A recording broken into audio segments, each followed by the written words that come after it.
Thank you for joining our session on transforming internal audit with artificial intelligence.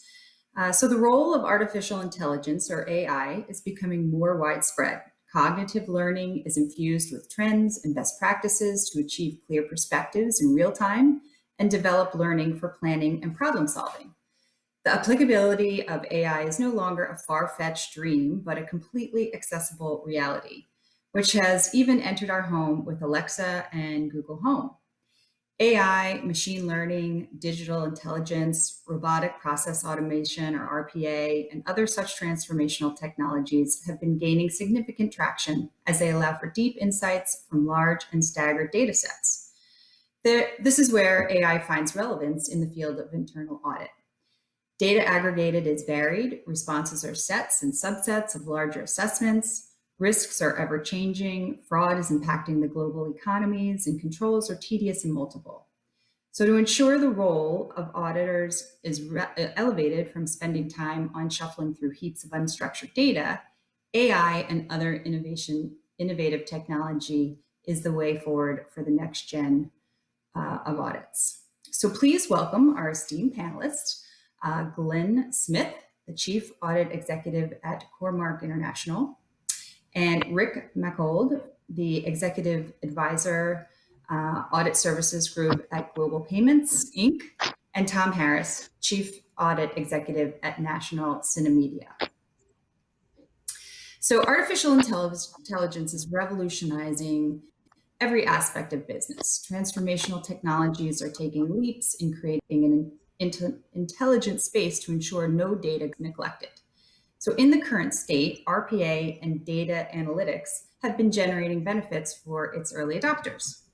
But is internal audit ready to equip itself with the technology shift? Before we delve into the advantages AI creates or can create in the audit space, since it is still in an exploratory stage, maybe each one of you could share your experiences to date with AI and RPA and other machine learning solutions. Where do you see your respective functions in this journey? So Rick, why don't we start with you? I would say relatively, I wouldn't use the term embryonic, but certainly very early stage with respect to, we've gotten to this point. We understand, what the opportunities are from AI and RPA, particularly RPA to start with. I think we've achieved a couple of relatively low-hanging fruit kinds of applications. So, for example, we've got automated processes for document request and retrieval and things like that. In some of our SOX testing work that we're doing, for example. Our company, which is a obviously a global payment solutions processor provider, has several, we call machine learning or artificial intelligence, kinds of applications built into our core processing systems and service offerings. And so, there's a distinction between what is audit using and what do we have to audit, which is something we always have to keep in mind. But again, we're very early on. We did do just dedicated a full day in what we call our global training and team building week. We had a couple of external, sort of experts come in, who live, breathe, and sleep, this kind of thing, and came in and we did what we called an opportunity scan. It was an exercise where we sort of learned, for the morning, what kinds of applications are there for specifically RPA, and then we stepped back and asked ourselves, what kinds of opportunities might be there for us. But to be completely candid, and then we also, have undergone a merger that was, Total System Services and Global Payments, which closed in September. So, we've been focused on integration, and so some of the focus on these efforts, has gone to the shelf. We'll certainly pull it back off in a relatively short measure. But yeah, I'd say we're relatively early on. We understand the benefits. We know what we want to get to, and it's just a matter of really making the commitment to and keeping the focus to get there on these specific applications. Great, thank you. Maybe Glenn, can you share your experience? Absolutely. Yeah, I think to Rick's point, if I think about this in a couple of different buckets, one being from an audit perspective, understanding what our business is doing with AI. You know, I would say even there, you know, Cormark is in its infancy in terms of, you think about AI in terms of machine learning and predictability.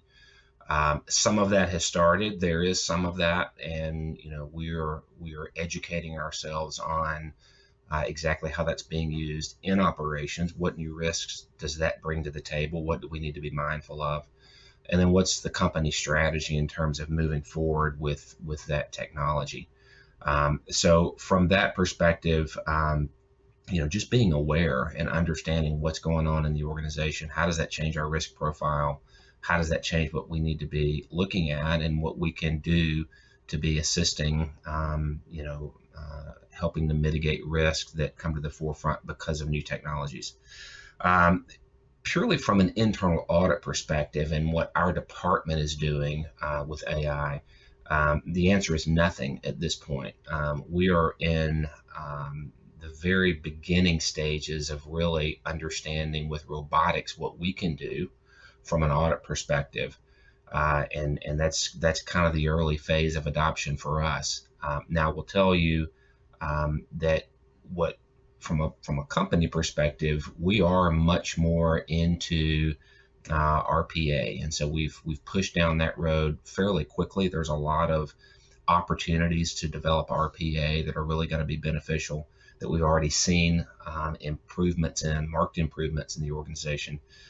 And one of the things that we are trying to be mindful of from an audit team perspective is when we go perform an audit, say of a division, to intentionally look for opportunities to move something to RPA.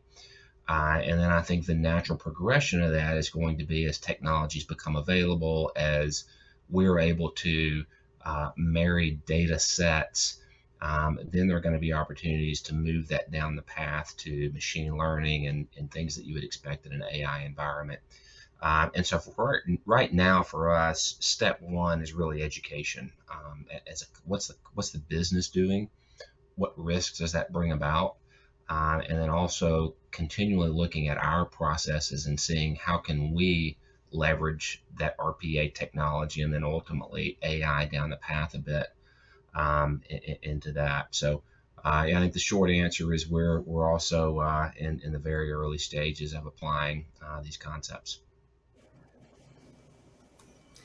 Great. Yeah, that's we hear that often from a lot of our clients. Maybe Tom, can you share where you are at this point in your AI and machine learning journey? Sure, absolutely. National Cine Media is a media company. We're in theaters and we do some digital properties as well. We collect, as part of our revenue recognition, we collect attendance data and different feeds from all of the different cinemas, all of our different digital properties. And we use that data not from an audit perspective, but from an operational perspective. One of the things that we as an audit department do is assist the business with refining their processes and looking at ways to make things better. With regard to AI, we use it in two different ways. One is scheduling for the different showtimes, the different inventory placement for our ads. We also use it from an operationally cyber risk standpoint. We look at the different network events that are occurring, and by using machine learning, we can look at the different events and try to find what events are a threat and which one is just normal business. This is probably the biggest area where we've been able to help the business. COVID-19 had a big impact on our resource availability, so it's something that we've had to put off this year. But we do utilize AI for tracking what network events there are. I think there's something like 110,000 events per hour within NCM's network. We're not a large company, so you can imagine the millions of events that need to be examined and identified. And by tracking the different attributes of those events, where they're coming from, what they're attempting to do, we've been able to reduce the number of potential threats down to a few hundred or a few thousand a day that need to be followed up on. So from our internal audit department, it's not so much about using it, AI and RPA from an audit standpoint. It's much more about serving as a consultant for the organization to help them implement the kinds of tools, both on the defensive side with cybersecurity, and then also on the operational side for developing playlists and delivering our content to the theaters. So that's kind of where we're at. We do have some longer term strategic goals to utilize it in internal audit. Prior to those things happening, we've got system implementations and some other things, strategic things that we have to get in place. It wouldn't make sense right now to develop those tools and techniques if in the next 12 to 18 months, the systems that we would use them on would change. So we're kind of setting the stage, if you will, for how we would utilize that from an auditing standpoint.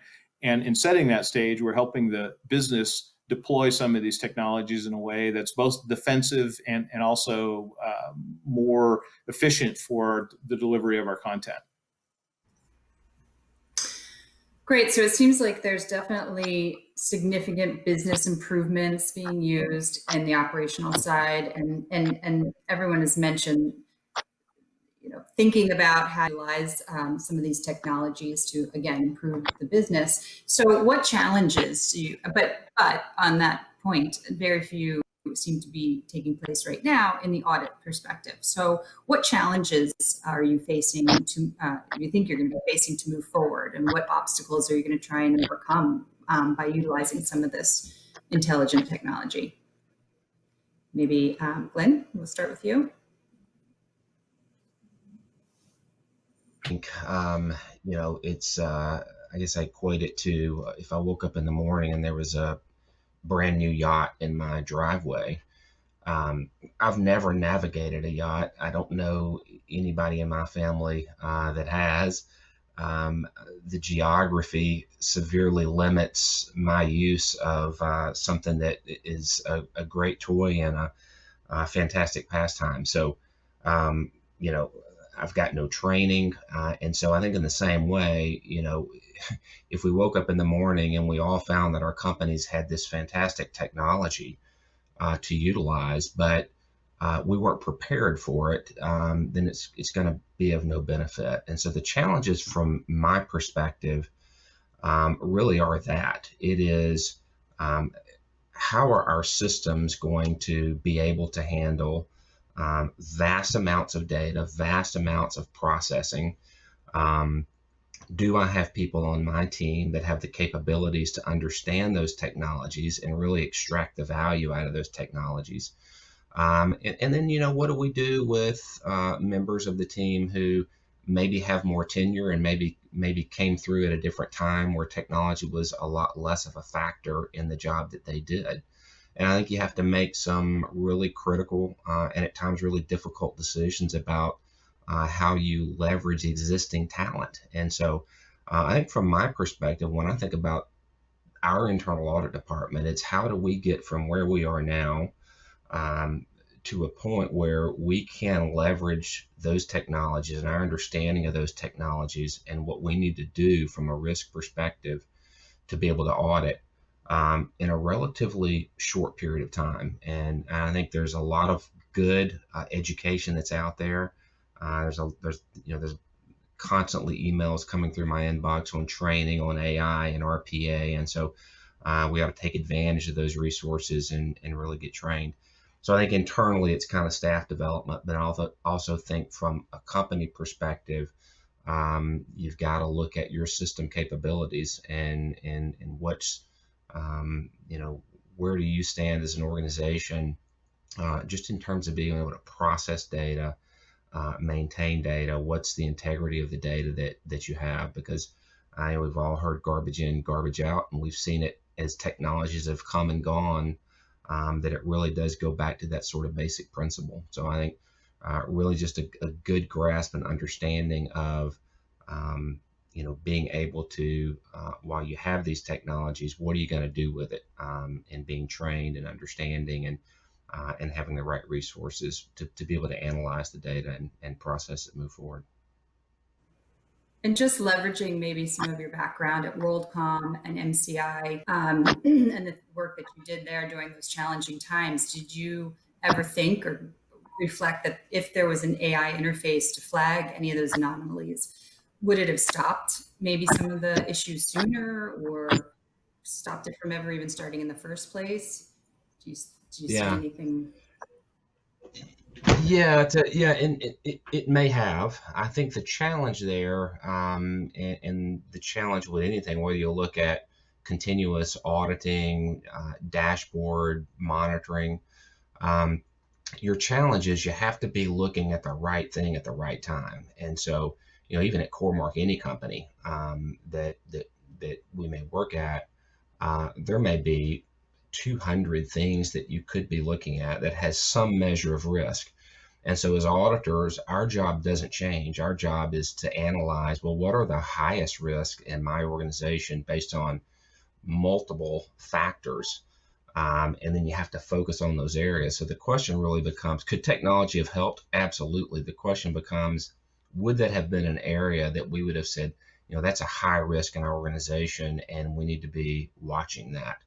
I would love to tell you, and armchair quarterbacking is always fantastic, right? But I'd love to be able to tell you, yeah, that's an area we would have been watching, and had with the technologies, we would have caught it before anything got really bad.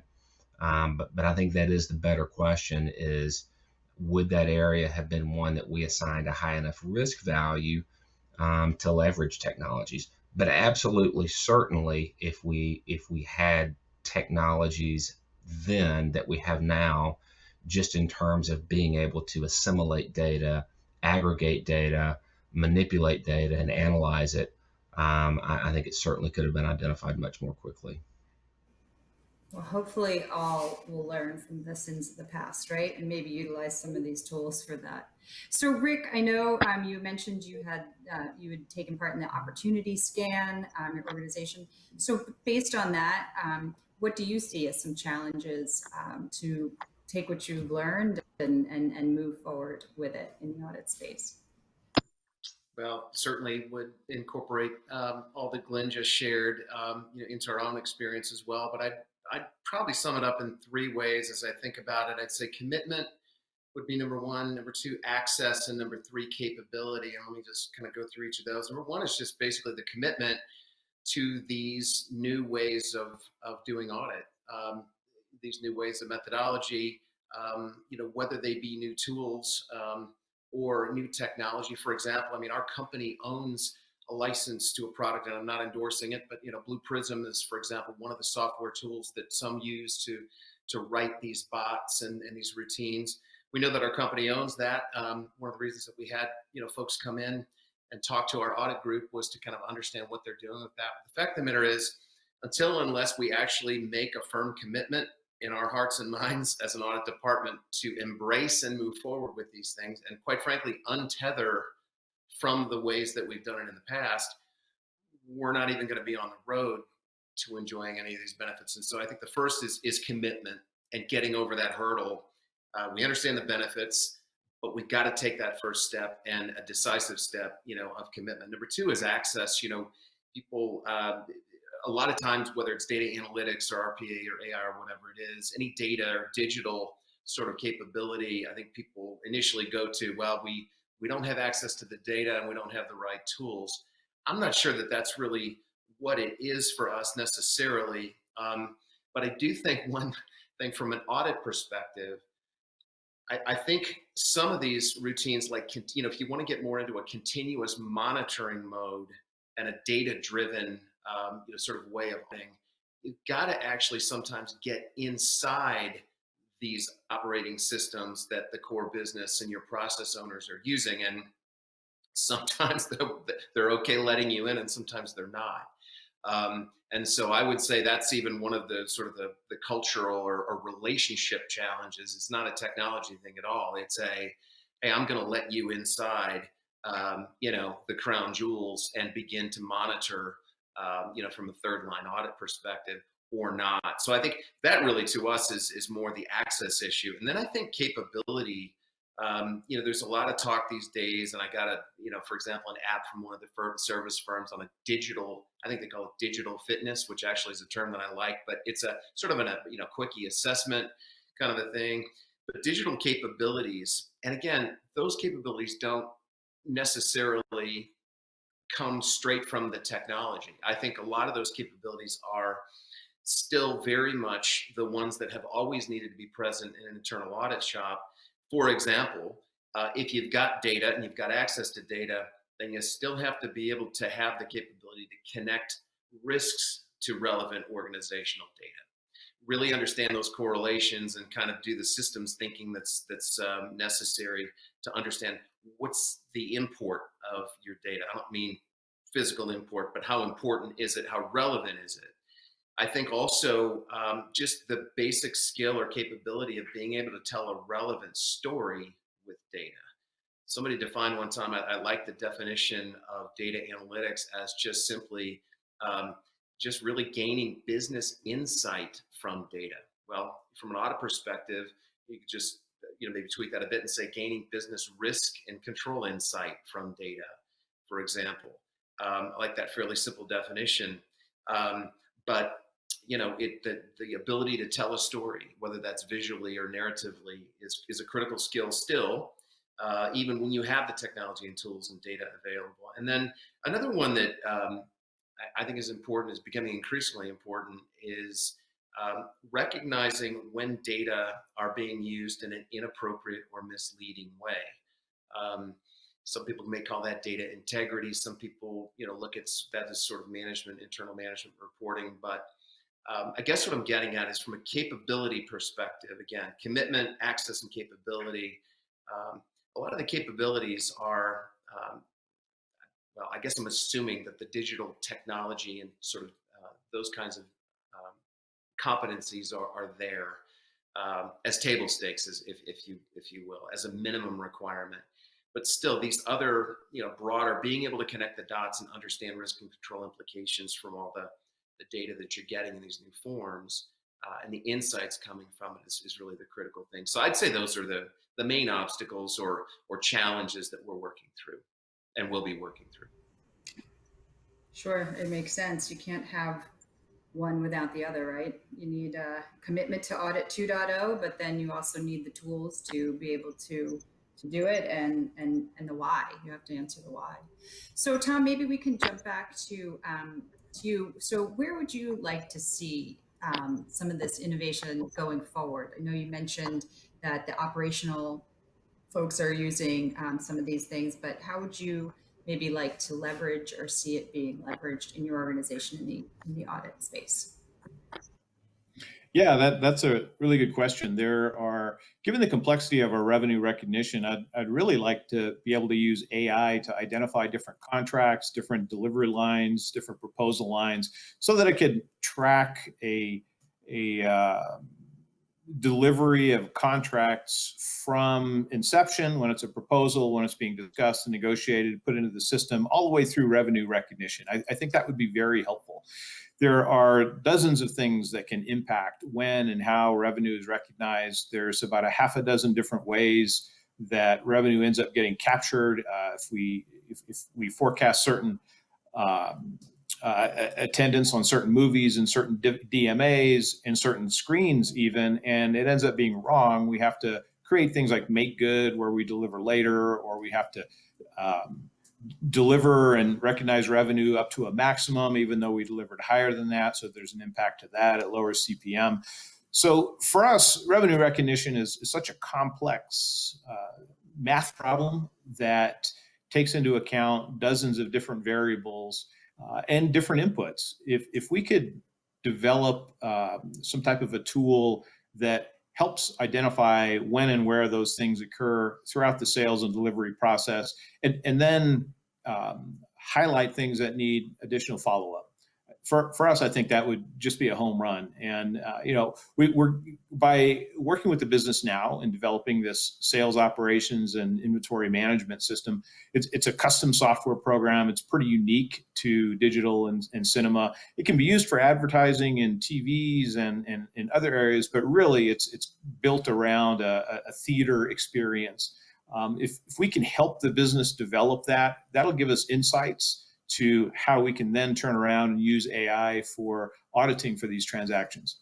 just to give you an idea, there's about 21,000 different screens. Each of those screens has its own playlist. It's a very unique playlist based on a lot of different parameters in terms of the types of content we can deliver, as well as the demographic area, the viewers that we're expecting, the forecasting that we're expecting, the different ratings. And that's just on that side. On the other side, we've got advertisers that want placement in a certain area, dealerships that don't want to be, car dealerships that don't want to be placed next to a different car dealership, or automobile brands that don't want to be placed near a car dealership or other automobile brands. So there's different kinds of rules that impact how we can deliver our content. And then it impacts our ability to recognize the revenue, because those things shift around. 21,000 unique playlists for each theater, each night. And then that changes for the different screenings. If we have a theater that has 3 different screenings of 3 different rated movies, each of those are going to require a different playlist. So you can see how it very quickly mushrooms into multiple complex different kinds of impacts to revenue recognition. So to us, that would just be a home run. Next to that, a good base hit would be the threats with cybersecurity and understanding what our different posture is for different kinds of activity within the network. So those are the 2 areas. I know it's a bit repetitive from what we talked about earlier, but once we move away from assisting the business to implement, we get to move into how do we use these technologies to audit. So capturing that data from the audits and then giving the feedback to the business on how to improve both defensively and then operationally. Great. No, that sounds great. Makes a lot of sense and makes audit even more valuable in the strategic plan of the organization. So Tom, you said you had wanted your shiny new toy and you had your yacht and you had everyone trained and IT on board. How would you like to see some of this going forward used in your organization? I mean, that's looking out a few different years now, getting through the current impacts on resources and how that might change the implementation of this custom system. You were talking a little bit earlier about the skill set that's required and the different sets of mindset you have with auditors. I think oftentimes the skill set for capturing and really buying into a new technology and figuring out how to develop it, how to deploy it, and how to make good use of it is oftentimes a different skill set than the person who has an ability to take the data and recognize what the risks impacts are to the business. So and that's something that gets even a little bit farther out when you look at, you have all of these different playlists. How do you optimize that, right? How do you look at the different risks to revenue recognition because of the changing playlist, because of the changing delivery and attendance and DMAs? That's really the art of it. The AI and implementing that tool is a science, and that's a certain structured thinking that people who are very familiar with technology and very comfortable with new cutting edge techniques can adapt very quickly. And then you've got the other side, it's the art of it, where you take the data and you interpret it, how it impacts the business. And then what are the controls that you need in place? Is it a technical control, or is it some of the more standard controls that have been in business for a long time? So I think that's where you start really seeing the impacts make a difference. It's not just the implementation of the technology and this whiz-bang thing that we get to go do, which is really cool to talk about. It's how do you take that and use it in a way, capture data that makes sense, apply that data so that it improves the business. So for me, that's kind of the holy grail. We're probably 2 to 3 years out, best case, to getting to the point where we can start thinking about that. And Glenn, how about you at Caremark? What would you say? Again, if you had your situational, everybody's trained and ready to roll, how would you like to see some of this going forward? Yeah, I mean, I think it really is limitless, Linda, in terms of its use. And I think examples like doing due diligence on prospective acquisitions, and having the data that would suggest through AI that, given the fact that this target's in a particular part of the country, that their mix of chain stores to independent stores is a certain thing. Their credit terms average a certain amount. What does that do to their risk profile? And I think all of those things and that predictability is all predicated on having those data points already available in the system. And it gets back to an earlier discussion of what are the challenges. Tom talked about all of the things that they could do from a predictive perspective, and then all of those data points that you leverage have to be data points that are already captured in the system, and so that's almost step one. But yeah, I think again, looking at you could use AI for what's the risk for prospective acquisition. You could use it, in our industry, receivables is a high risk. You've got thousands of customers. Some even still pay with cash, prefer to pay with cash. Um, they have different payment habits based on, again, geography. And so they all are a little bit unique. And so being able to define what the profile is for a certain customer, and having AI that would say, given this set of data, this is where you're going to be with them in terms of your receivables and your collections in 3 months.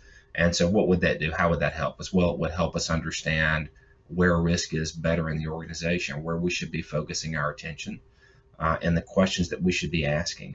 And I think those examples are limitless. But again, it really goes back to kind of blocking and tackling of internal audit, and that is understanding where risk is. And so, to the extent that you can utilize RPA or artificial intelligence to help you down that path, then I think that's really where you've hit the home run from an audit perspective and from a best use case.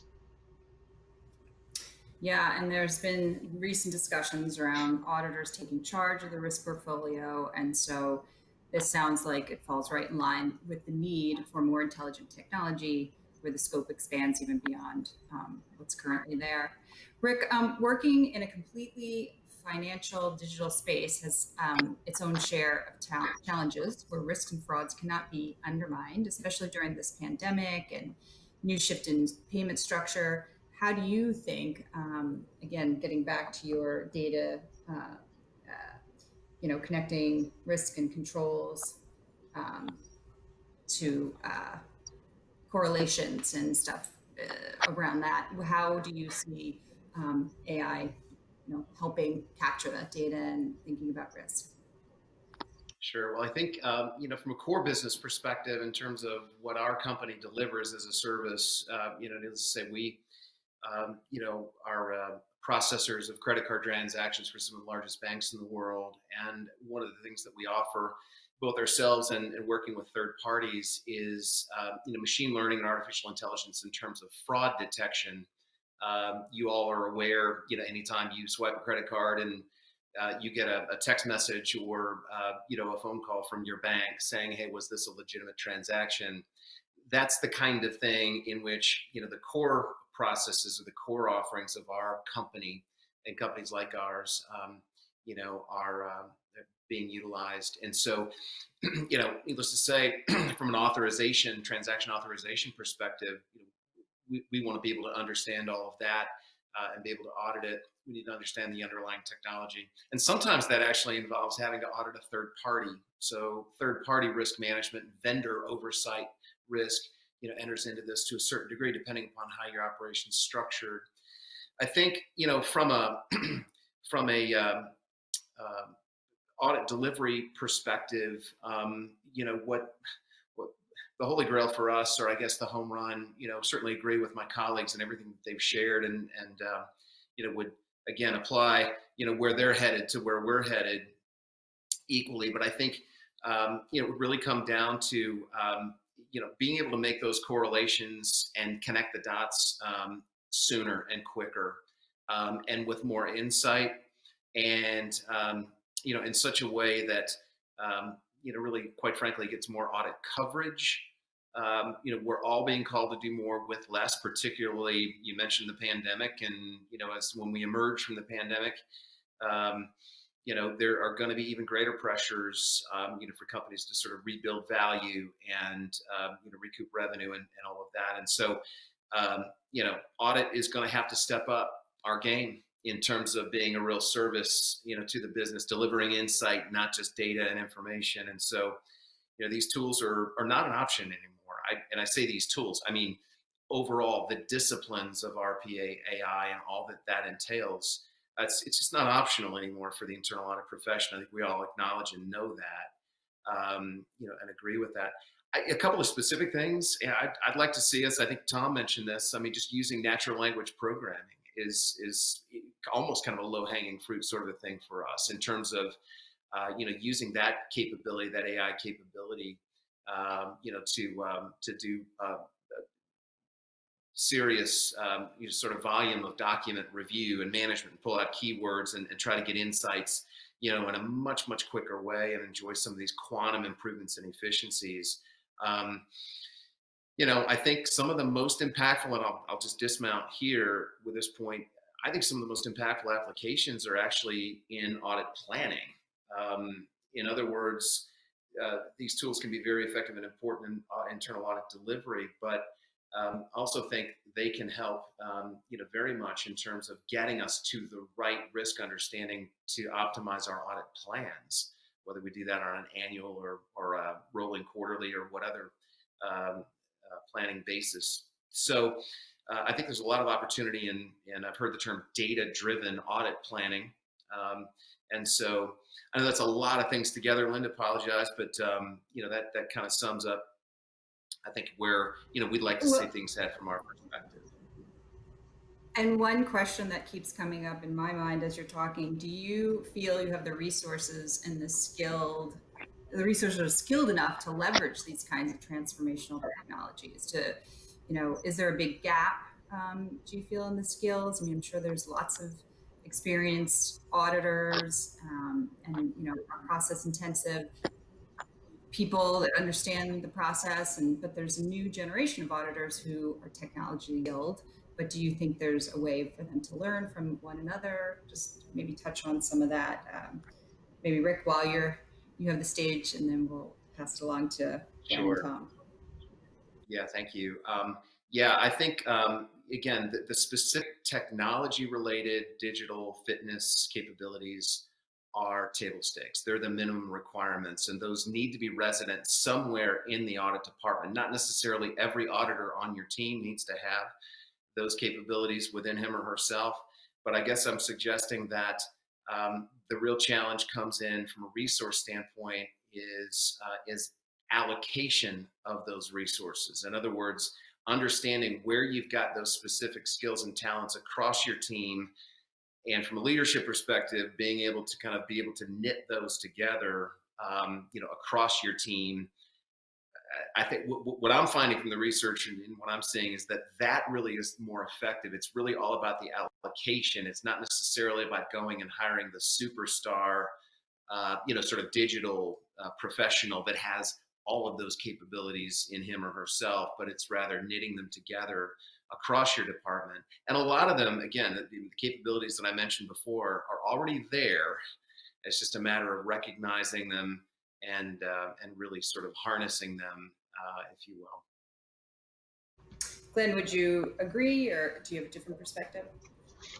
No, completely agree. I think Rick's right. I think a working knowledge and understanding of basic technology is absolutely table stakes, and we'd probably be hard pressed, between the three of us to find anyone on our staff who doesn't possess just that basic knowledge. And so, as I think about emerging technologies and the systems that we will be working with, you know, to me, I think about do our auditors have the skill set to do that? I think so. I mean, I think about what we do, what we've always done as auditors.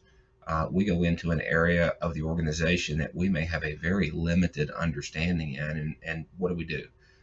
We quickly talk to people, we quickly research and get to a point where we better understand that organization. Then we assess risks, we assess controls, and then we articulate what our recommendations are to enhance the situation. So we're skilled at that exercise. And so I think if you just apply that to different technologies, it's really no different. It's researching, it's training, it's understanding what the value in those resources are for you. How can we extract that from an audit perspective, and then how do we apply that to what we do? And so, to the question, do we have adequate resources to do that? I think absolutely. Now, I think it's on us as leaders to ensure that we've got the right training in place, that we've given them the tools that our staff needs in order to get quickly educated on developing technologies and emerging technologies, and really steer them in a direction where they see, you know, sort of what our strategy and what our goals are in terms of utilizing those technologies to really help our department along. Great. Yeah, and Tom, it sounds like you definitely have some folks on the operational side that you could leverage, but maybe you could just talk a little bit more about your thoughts around resources. And Sure, absolutely. And just to kind of piggyback on what Rick and Glenn were talking about, you know, as auditors, the thing that we really have going for us is we know how to think, right? We know how to break down different processes and organizations. We know how to think about what needs to happen, what the outcomes are, and having that natural curiosity and then frankly those people skills to work with the organization to think through what the problems are that they're trying to solve. And there's different ways of thinking, and within any audit staff, be that small or be that large, people naturally think a certain way. They process data in a way that makes sense to them, and they come up with a solution. Somebody else might process that same data in a different way and come up with a different solution. So internal auditors are really good at thinking through problems. And AI, how it gets utilized, what it's utilized for, the tools that are for that is just another one of those kinds of things where auditors just think about what they need to do, what's the desired outcome, how that would help the business. And those are the basic skills, right? Those are table stakes. You know, behind that are the technical tools that you pick up along the way, you know, whether that be auditing with the external or growing up within an internal audit department, the schooling, the technical stuff that you kind of carry along with you. But within an audit department, you do have a different group of skills among different employees and collectively. And I think there's the IIA standard talks about the collective department having all of the skills necessary, not necessarily residing within one person, but the ability to think through what you need, how you need to use those skills, the